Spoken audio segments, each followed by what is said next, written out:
Hello students, my name is Avinash Jadaun and welcome to my channel तेज पढ़ाई। और आज मैं लेकर आया हूं एक्सरसाइज 7.2 का फर्स्ट क्वेश्चन। और स्टार्ट करते हैं आज एक्सरसाइज को एक सिंपल ट्रिक से और बहुत ही अच्छी तरीके से। सबसे पहले लिखा है in an isosceles triangle ABC. ABC एक आइसोस्केलेस ट्राइंगल है, ठीक है, जिसका नाम है ए बी और सी, और जिसकी A B is equal to A C है। A B is equal to A C है। इंटरसेक्ट, अच्छा, the bisector of angle B and angle C interact each other at point O. अब इसका bisector, angle B का bisector और angle C का bisector, देखिए ये एंगल सी का बाइसेक्टर होगा, बी का बाइसेक्टर और एंगल सी का बाइसेक्टर, ठीक है। ये एंगल बी का और सी का बाइसेक्टर हो गया। किस पर मीट कर रहा है? ओ पॉइंट पर।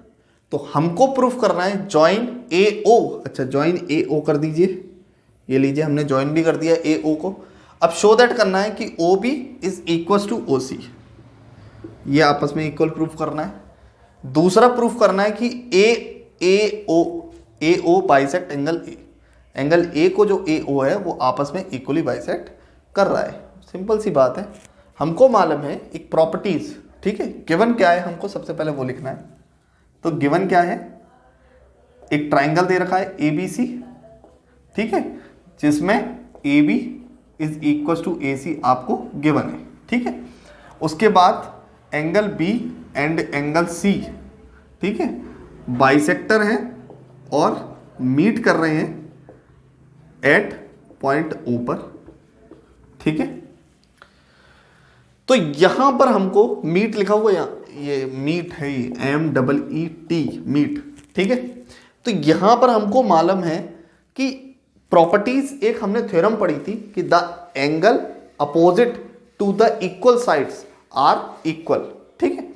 तो जब भी दो साइड्स आपस में इक्वल होती हैं तो उनके अपोजिट एंगल्स भी आपस में इक्वल होते हैं। तो यहां पर मालूम है ए बी की अपोजिट एंगल कौन सा है? पूरा सी। और ए सी का अपोजिट एंगल कौन सा है? पूरा बी, ठीक है।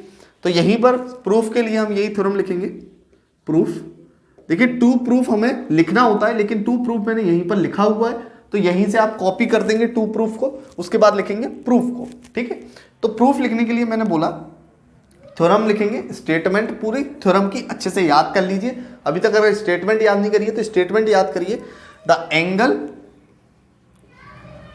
Opposite to equal side of an isosceles triangle are equal, ठीक है। ट्राइंगल का साइन है इसलिए मैंने ट्राइंगल लिखा नहीं है। तो the angle opposite to the equal side of isosceles triangle are equal. तो आर इक्वल है तो हम लिख सकते हैं कि A B is equal to A C, जिसकी वजह से एंगल ए बी के सामने वाला C is equal to angle B, ठीक है। अब हमको मालूम है कि O B and O C are the bisector of angle B and angle C. O B और ओ सी क्या है? बाइसेक्टर है एंगल ओ और एंगल बी और एंगल सी के। तो ये क्या करेंगे? एंगल बी को हाफ कर देंगे और एंगल सी को भी हाफ कर देंगे। तो एंगल सी को भी हाफ कर दिया और एंगल बी को भी हाफ कर दिया। तो अगर एंगल सी को आधा करेंगे तो हमारा कौन सा एंगल बनेगा? Angle O C B is equal to, angle B को आधा करेंगे तो कौन सा बनेगा? O B C. तो ओ बी सी, ठीक है। अब आपको मालूम पड़ गया है कि ये वाला जो एंगल है और ये वाला जो एंगल है वो आपस में क्या है? इक्वल है, ठीक है। तो यहां पर हमको मालूम है जब एंगल आपस में इक्वल हो चुके हैं तो अब इसकी जो ये थ्योरम ऊपर स्टेटमेंट लिखा है इसका कन्वर्स स्टेटमेंट लगेगा, जिसको बोलते हैं the side opposite to the equal angles are equals, ठीक है। तो लिखेंगे द साइड अपोजिट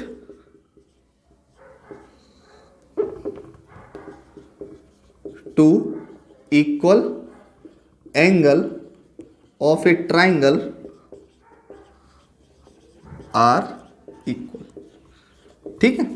तो जब आपस में एंगल इक्वल हो चुके हैं तो उसकी अपोजिट साइड ये, इसकी अपोजिट साइड ये, तो O B is equal to O C.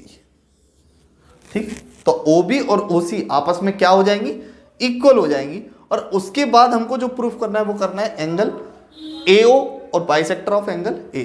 तो मतलब हमको प्रूफ करना है कि angle 1 is equal to angle 2। ठीक है, तो एंगल 1 और एंगल 2 को आपस में इक्वल करना है, जिसके लिए हम क्या करेंगे, इस वाले ट्रायंगल को इस वाले ट्रायंगल के क्या कर देंगे, कॉन्ग्रुएंट कर देंगे। तो देखिए पहले इसको उतार लीजिए, उसके बाद हम सेकंड पॉइंट की तरफ चलेंगे। ठीक है, तो सेकंड पॉइंट हमसे क्या कहता है कि सबसे पहले हम ट्रायंगल्स को प्रूफ कर देते हैं। सेकंड पॉइंट में प्रूफ करने के लिए हमने ले लिया in triangle A O B and triangle A O C. अब आपको मालूम है ए ओ बी और ए ओ सी में हमको साफ साफ दिख रहा है कि A B is equal to A C. A B और ए सी आपस में क्या है, इक्वल है, ए बी और ए सी। ठीक है, उसके बाद हमको मालूम है को O B is equal to O C. तो O B is equal to O C, तो O B is equal to O C. ठीक, या फिर हम इसको ऐसे भी कर सकते हैं कि एक साइड ले ली है हमने, एक एंगल भी ले सकते हैं कि एंगल ए बी ओ। ठीक है, तो यहां पर हम इसको ऐसे भी कर सकते हैं कि angle A B O is equal to angle A C O. A C O because क्यों हुआ ये, क्योंकि ओ बी और O C are the bisector of angle B and angle C. तो लिख देंगे O B and O C are bisector of angle B and angle C. जब ये आपस में बाइसेक्टर हैं तो ये आपस में क्या हो जाएंगे, angle A B O is equal to A C O आपस में इक्वल होंगे। ठीक है, अब इसके बाद हमको मालूम है कि ए ओ दोनों में क्या है, कॉमन है। तो यहाँ पर लिख देंगे साइड, एंगल और साइड, ये भी साइड ले सकते हैं। ठीक है, तो यहाँ पर लेंगे B O is equal to C O. ये हमने प्रूफ कर दी है। ठीक है, तो प्रूफ अबव लिख दीजिए, जिससे हमने ये पहले से ही प्रूफ कर दी थी पिछले वाले पॉइंट में, O B is equal to O C.